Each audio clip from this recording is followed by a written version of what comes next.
Hi, everyone. Welcome to the Jewish Divorce Project. I'm your host, Noam Rauscher. And I'm your host, Leeron and Noam. Join us as we kvetch and kvel about Judaism and divorce from our perspective as two Jewish professionals and two divorce coaches. and two Jewish parents with lots of experience and plenty of opinions.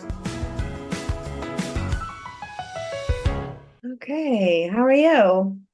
I'm good. How are you? Good. Had a really busy weekend. That's really good. I saw that you were doing a lot of work for She Ready. Yeah, I got to travel. So did I. Where'd Where you did do? your adventures take you? Oh, you go first. Ladies first. Well, I went to we were doing a show. We were working a show at a casino in Washington. Big sold out Washington show. State. Washington State. It was at Tapanash, Washington. Okay. But instead of having like a 6-hour layover, which all the flights were showing us these huge layovers, we drove into Portland and then rented a car and did the drive from Portland to Washington. And it was amazing. I'd never seen that part. I've never been there. I've never It's a driven beautiful part of the through country. Oregon and we stopped at waterfalls and it was just like amazing. Yeah, and then it was a really good show. We sold out, which was awesome, of all of our merch. So we didn't have to come back with anything. All the merchandise we sell goes to the foundation. But it was interesting. I didn't realize until I got there it was a sober casino. A sober casino? Yeah. That can't be much fun. I ordered a drink from the lady when I was sitting in a slot machine. She looked at me like I was crazy. So I didn't realize it was a no alcohol, no cigarettes, no smoking. So I think that's why everybody bought merchandise. They weren't spending their money on alcohol. But think about how much more merchandise they would have bought if they were drinking alcohol. Exactly. See, it's like a It's a double whammy. No, and then last night I went to the Hollywood Bowl for the closing night. It was Boys to Men. Was it really? Yeah, and Paula Abdul. I didn't realize she'd be there. Oh but my it was, God. it was It must have fun. been packed. It was packed. The last time I went to the Hollywood Bowl, I saw oh my God, I can't even remember her name right now. She was a big time star in the 70s and 80s. Shaka Khan. I was just Shaka gonna Khan. guess. That's I who I was saw. totally gonna guess Shaka Khan. It was Shaka Khan. That's who it was. It was amazing. And she, like the first half of the show was all these jazz songs that didn't. I think they were covers from other people. And then the second half of the show, she even said we're going to take a little bit of a break and then we're going to come back with songs that you all enjoy. And she did. She did like her greatest hits. And when she did I'm Every Woman, the place went bonkers. Oh yeah, amazing. No, it was great. It was really fun. Yeah, it was awesome. How about you? Tell me That's about your wonderful. weekend. My weekend was good. It was a work weekend. I had to fly away for a Jewish men's retreat and we went to Ohio and that was really lovely. It was, the weather was absolutely gorgeous the entire time and it was perfect and temperate and it was absolutely fantastic. And look, as I'm sure you know, particularly going to the Northwest, it's nice to get out of LA every now and then, particularly so you could see, bluer skies and greener trees and breathe fresher air. And Especially after this heat wave we just had. oh God, that was terrible. I'm surprised it didn't melt all the way. I literally stood at one point outside when we were in Portland, Oregon, and I just like took these deep breaths and I was like, oh my God, it just feels like my lungs are filling with oxygen in a different way. And I just wanted to like bring back home as much as I could. I just kept taking these deep breaths. It was insane. The air feels so different. You don't realize it when you're here. You have to bank it like they do in Spaceballs. Remember that movie? Yes. With the cans of air, Yeah. Perry Air. I always thought that was a really funny thing.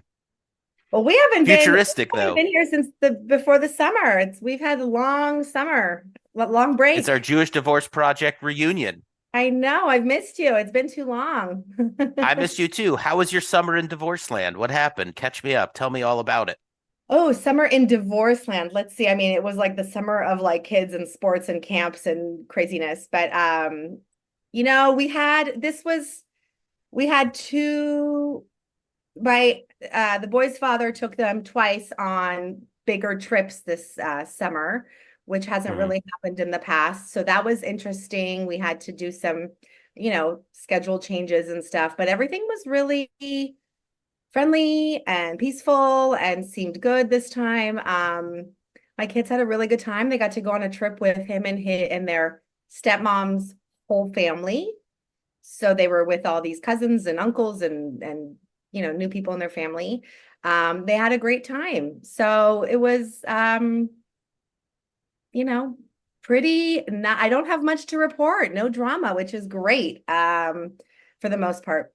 So yeah, divorce line was we kind of each did our own thing this summer. We had, there were definitely a couple of things with like, paying for this and paying for that and different Yeah. priorities. But for the Did most those part, trips, the trips did those were trips, did they get in your way at all? Was it tough to negotiate that?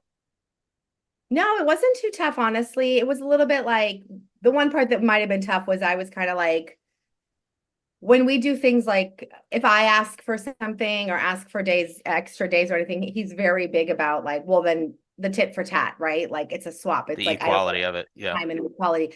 I didn't really do that. I didn't really think about it. I was just like, oh, you want to take them extra days, go for it. And I didn't ask for anything in return. Hmm. And the kids were the ones that were like, we were just there. Why do we have to go again? Why can't we have more time with you? Like they were asking Yeah. for it. And so I kind of realized that, oh, I was just kind of like, okay, cool. I mean, listen, the summer was so busy. I literally, my son they had like, they do theater camp all summer. So that's like 9 to 3. Right. And then he's on the football team in high school. My son started high school. I My saw oldest. that. Yeah. So that was like every day from 4 to 7:30. So I literally was just like driving around, feeding them. I mean, he's now a teenager and he's coming home from football and like about to eat the whole house. And so I felt like all summer, all I was doing was shopping and cooking and feeding. And so when he wanted them for a couple extra days, I didn't really, I was like, sure, go for it. I could use a break. So I didn't really, I guess you could say I had a moment of kind of thinking more about myself and not what the kids might need, which I always do what's best for them. So it's always that balance of like guilt, trying to do what's best for feeling like we deserve a break or we deserve, you know what I mean? Like thinking about our scheduling versus always putting the kids first. So it's that balance. I hear exactly what you mean. I'm doing a lot of traveling for work now. Like this past weekend I went and I'm going again this weekend too. And so and my ex also had to travel for work. And so she and I have been trying to be really flexible with each other and exchanging the weekends and making it work so that we can both do what we need to do and spend time with the boys. And I realized that as I was coming back from this current work trip that I was only going to get to see the boys essentially for one day in between, and that wasn't feeling like enough, and I was really starting to miss them, and also just feeling like a jerk for doing all this work travel. And I shouldn't judge it in that way, but I do. And this is also a Yeah. necessity, and admittedly I like the work travel. It adds a certain flair to my life. So it's like there's a real give and take with it. But I also texted her the other night and I said, look, can I take the boys a day earlier since I'm traveling again for work? I'd really like to be able to see them. And so she was also very flexible in that way. And, so we worked it out. So now I'll get my boys for the 2 days that I'm supposed to have them, and then they'll be able to go back to their mother. And admittedly, I feel bad for them again, even in this, because it's disrupting the schedule. And I always want to maintain the schedule, even if we have to make exchanges, to make it work. But, this also feels like a good decision because then we get time with each other, and that'll be the good time with each other, even if it disrupts the schedule a little bit. And that's also like important to me because of the summer, and which went by too quickly. And I only had one kid who went to summer camp, or at least sleepaway camp. The other one was here with me the entire time, and between me and Oh, my ex and all that. And so he was enrolled in day camp, and admittedly it wasn't as ideal as I would have wanted, but I did save some money on it. So it's, with the cost of everything, it's like getting too expensive to afford anything. Like there's almost no disposable income going around. And so like the fact that I could save a little bit of money on summer camp was actually a really nice thing, despite not having all the free time that I really wanted. you know what I did a lot of this summer, which is sometimes hard in a sense to do, but I was like, I don't care. I applied for every scholarship, every financial aid possible, which I normally like to feel like, oh, I don't want to take that money from people who need it. But I'm like, I'm the one who needs it. Like, I really am. I've really faced it that like I was fortunate to get a wonderful scholarship this year for sleepaway camp for JCA for Micah. And then we did the I other camps too. I just kind of applied, and so that was really helpful to do that, honestly. That I really appreciate you bringing that up because I've been feeling bad about that too, and at the same time, really necessary. Like the scholarships there are there for a reason. As I I was went for writing the my special, letter, I was like, yeah, I would give me money too. Like I need it. My kids and I try to pull out all deserve the this. stops. Like Yeah. it's not only scholarships, but I go with the Jewish professional card as well, right? And I'm sure you can too, right? And saying like, come on, like I'm doing what I have to do for my kids, and I'm also working within the system. Yeah. Let's, be a little compassionate here. And I even, like I applied for special dues through the synagogue because it's absolutely ridiculous to keep my kid enrolled in the synagogue and then also go to the synagogue for Shabbat, and participate in Kiddush and all that stuff. I mean, this stuff just gets really expensive. And I know the synagogue's not hurting for money. I know they got major donors there.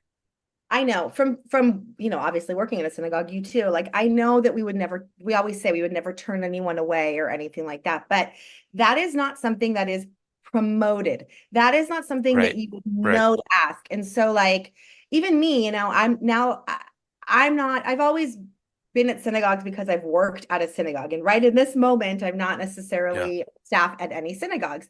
So That's I, got to feel good, by the way. Let me just say that's got to feel good. I'm sorry for I interrupting. You could just I am happy. I am happy not working at a synagogue. I'm finding different ways to associate and be okay. involved in the Jewish Thank you. community, but I am actually Thank you. not. But the perks that my family received definitely were pretty awesome. I mean, I'm very grateful. I got my kids through. I couldn't have afforded to send my kids to Jewish preschool if I didn't work at a Jewish preschool, in all honesty. That And all the yeah. enrichment they got in Yeah. the Hebrew school and all of that in the community. So I'm grateful for that. But now I'm at a point where I'm like, I can't afford temple membership. Yeah. And so I mean, I hate the feeling of being like, so I reached out, to my local synagogue. It was just like, how much are high holiday tickets? Like, I have to ask. And it's like, no one, I don't like asking for any kind of discounts or freebies or help, Feels really but weird. it's a really weird feeling. And I feel like synagogues should do a better, whoever is their membership person, by the time you actually like get to someone, like they need to do a better job of giving that feeling of, we don't want money to be the reason that you don't live a Jewish life and that you don't participate. But I think they're too afraid that people will take advantage. I don't know. I don't know why that's not promoted better, because it's really hard to ask for help, and for not everybody feels comfortable with that.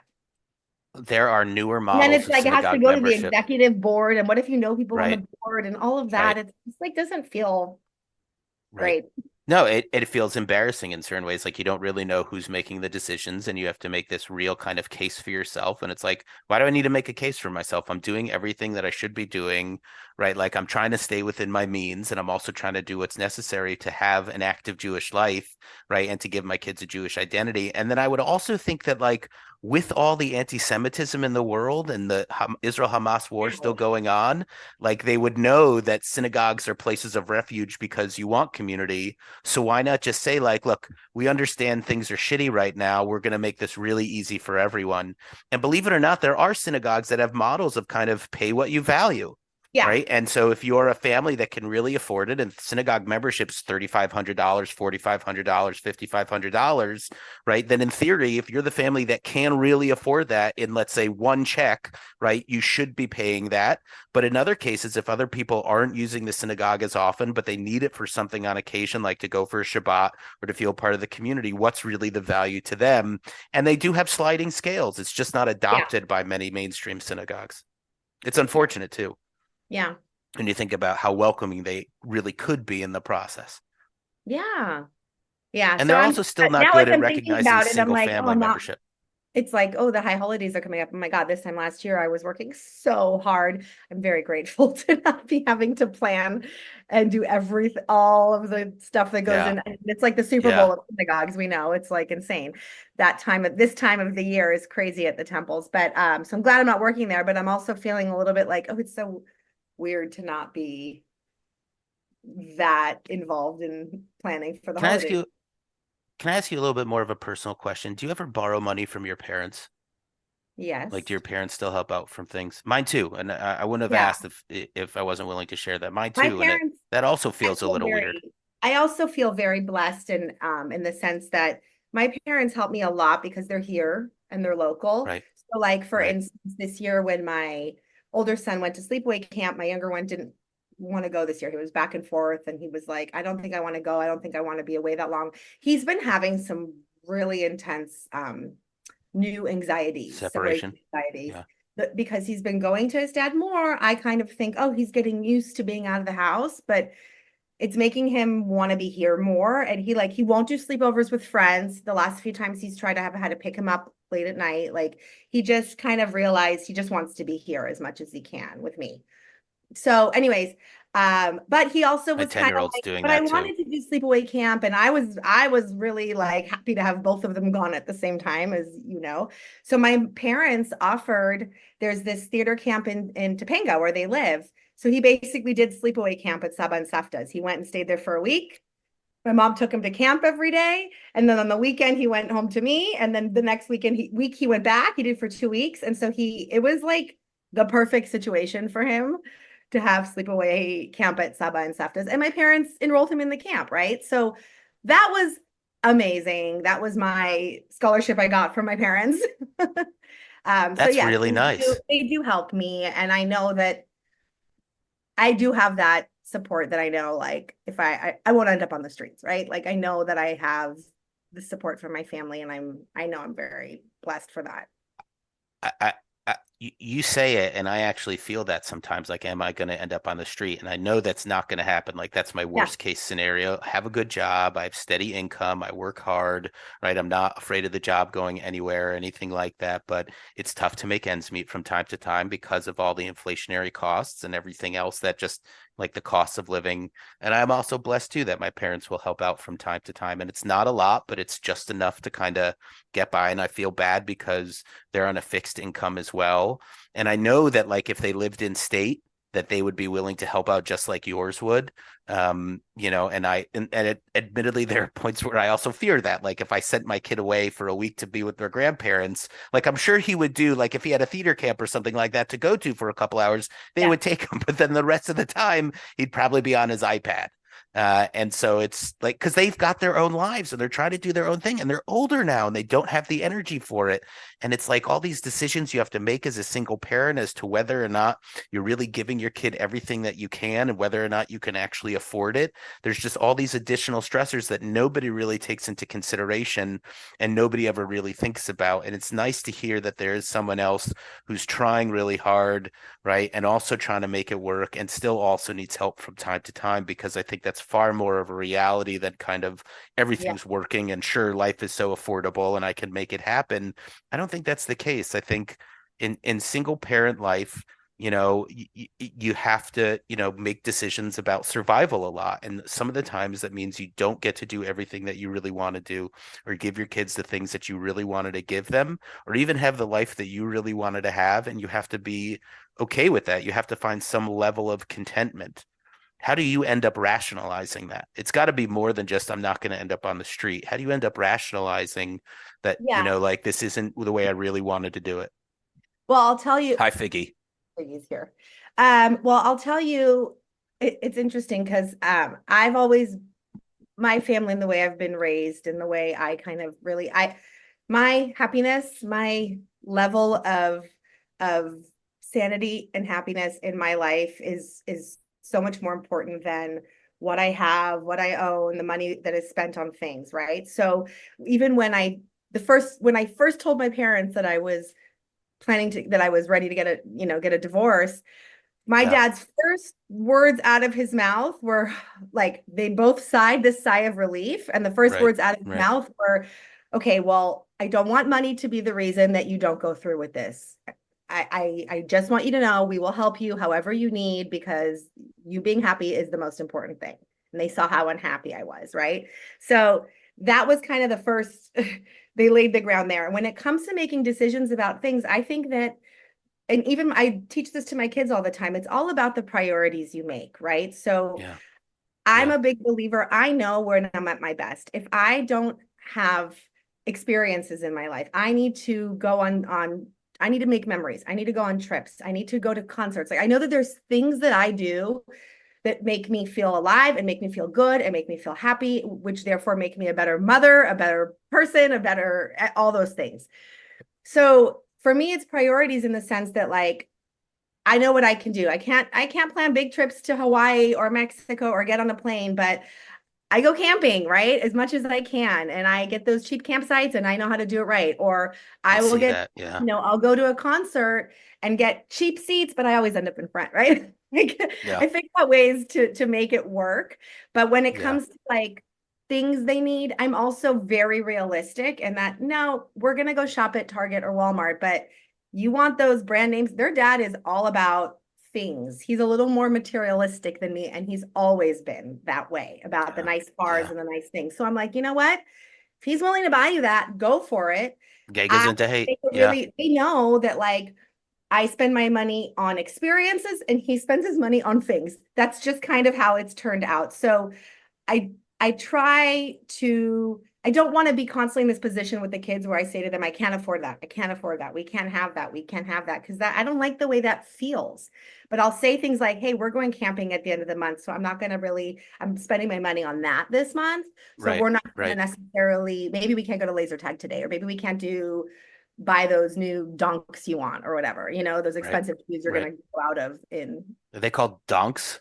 dunks, like Nikes, Oh, dunks. Gotcha. chunks. I mean, he's gonna grow out of them in like 3 months. So like, what's the freaking point? But so Yeah, I don't buy expensive when it shoes. comes Forget to that. it's just about priorities, right? And like I'll even say things like, I'm spending money on a cleaning lady and it's expensive. And if you guys want me to spend that Yeah. money on things, then you do your own laundry and you do the bathrooms this week. And you know, Right. and then they're Right. kind of learning that like, oh, we could do this stuff to save the money, or we could pay someone to do it. Where are we Right. at? And I think that's That's exactly what I I've don't been want to doing to mask also take the that. Like stress off me. I grew up knowing I didn't think about these things because my parents never included me in Right. it. I went to dance Right. class. We had a cleaner. I do know though that being the daughter of a contractor and the kind of work that he has, it was like 1 month he showed up with a boat. The next month I couldn't go to Right. dance class. Right. No, I'm So actually the same way. Like I would love to hire a cleaning lady, and at the same time, I'm not gonna like prioritize the money to have to spend on that. But I realize the advantage and the inner peace it would give me. And at the same time, with the full-time job, like I just don't have the energy all the time to really kind of do all the laundry or do all the dishes. But I realize that's also a great mechanism because the boys are at the age now where they can be doing that stuff. So I've been really clear with them about, look, it takes all of us to run this household. We all need to make it work, and you guys contribute to the mess. That's just a fact. So you're going to be expected to clean up after yourselves no matter what you're doing, whether it's a meal or it's the toys that you're using around the house or school supplies. You're going to be expected to do laundry, and I've taught them how to do that, how to run the washer and how to run the dryer. And I don't particularly care if they fold it the right way. Like it doesn't need to be store folded, but it needs to be neat, right? And they need to keep things clean, and you need to, make your beds and change the sheets on all that as well, right? And you're going to need to know how to load the dishwasher and empty the dishwasher. And I shouldn't have to ask for those things either. Like that's the other pressure I feel is especially knowing about emotional and physical labor, domestic labor in the house. Like I feel like as men, they need to be trained to know that like this isn't about asking what I can do. It's really just about stepping up when you see that there's a need, right? And doing it, right? And no, doing it in a good anybody who gets way. to marry one of our boys when they're older, they're going to be set up They better be for able to do raising the good laundry. future husbands. Oh my God. I can't believe that would be so embarrassing if like later on some girlfriend or boyfriend came to me and was like, he doesn't know how to wash his underwear. Like Yeah. that. I mean, So listen, it happens. it's truly unfortunate that it happens. There's a lot of Really men in unfortunate. their 40s and their mid 40s who weren't taught some skills. I'll tell you I'm that. aware. They had Very wives who scary. did all that for them, and then they're divorced and they're like, like, Yep. And their places are a mess. Yeah. yeah. I totally get it. You I walk in totally and you're get it. like, why does this look like a frat house? Right. Like it's very, Right. it's different I think it's especially men who don't have their kids, who don't have kids or don't have kids often at their house. Yeah, I've Yeah. seen some real. I wonder about how that works in moms who are full time in that way. Well, right? And that like was one what of kind the of things for lifestyle the me. dads are living. Working full time, I was like, that's the one thing I'm going to keep. I'm not going to spend my weekends when I have my kids or my weekends when I don't have my kids deep cleaning my house and cleaning my toilets. Like I Right, feel right, like I want to be right. present with them on the weekends. And when I don't have them, I need to focus on myself, right? So having and it depends on sometimes it was once a week, sometimes it was once a month, every other week, like depending on where I am financially. But that is something that I kind of have always felt that I shouldn't, that is something I deserve and that I've worked for. If I'm working, I could use that help. I don't It's feel actually guilty really about that. good. I don't feel guilty about No, that expense necessarily. when you say like deep cleaning the toilets, that's also something I love making them do. Like, you guys shit around this house, you better be ready to clean it up. Well, boys and toilets, let's not. That way we could do a whole episode on Let's that. not go there. That'd be a whole other, yeah. But this is actually a really wonderful conversation in the sense that, like, here we are at the end of summer and now we're learning to give ourselves a break, right? That's really what this is about, right? I Give actually yourself felt a like break. Like, summer when was it's, way busier than the school year. I didn't get a summer either. I don't feel like I got one. Like, I went to one Counting Crows concert and that's fine. I didn't need to follow them around the country. It happened to be their last show of the season. But like, that was like my treat. Like, that was my summer and it came only a couple weeks ago. Right. And so like that was it. And I'm okay with that. Like, that's what I did for myself. That was the break that I cut for myself, especially since I was working so hard. But then you talk about all these other things. Give yourself a break financially. Give yourself a break with the work around the house. Find another way to make it work. Give yourself a break in terms of what you wanted to provide for your children, but can't necessarily because there are other priorities, as you said, that really matter. It's a really beautiful lesson for us all to learn to give ourselves a break. Yeah. Yeah. And the break can look like many different ways, whatever works for you, whatever's your version of a Well, break. Well, friends, I hope you enjoyed this introductory episode to our newest season. I think it's 7. Is it season 7 that we're talking about here? Maybe I have to look it up. I think I so. think it's 7 or 8, something like that. We got to keep better track of it. But the Jewish Divorce Project is coming back with a whole new list of guests. We're going to talk about what it means to get unstuck. We're going to talk about what it means to shift your perspective. We're going to talk about gray divorce. We're also going to talk about dating and relationships and sex, which we know are episodes that you all really cherish and enjoy. So there's a lot good Jewish Divorce Project action coming at you now that we've started up our either 7th or 8th season, and we look forward to enjoying it with all of you. I'll have a wonderful week, everyone. Take care. Bye. If you're interested in becoming one of our sponsors or have questions and thoughts about the podcast, please email us at thejewishdivorceproject@gmail.com. And you can always find us on social media at the Jewish Divorce Project on Facebook and Instagram. And if you'd like to work with me, I specialize in divorce coaching for women. I can be found at mydivorceconcierge.com and on Facebook and Instagram at mydivorceconcierge.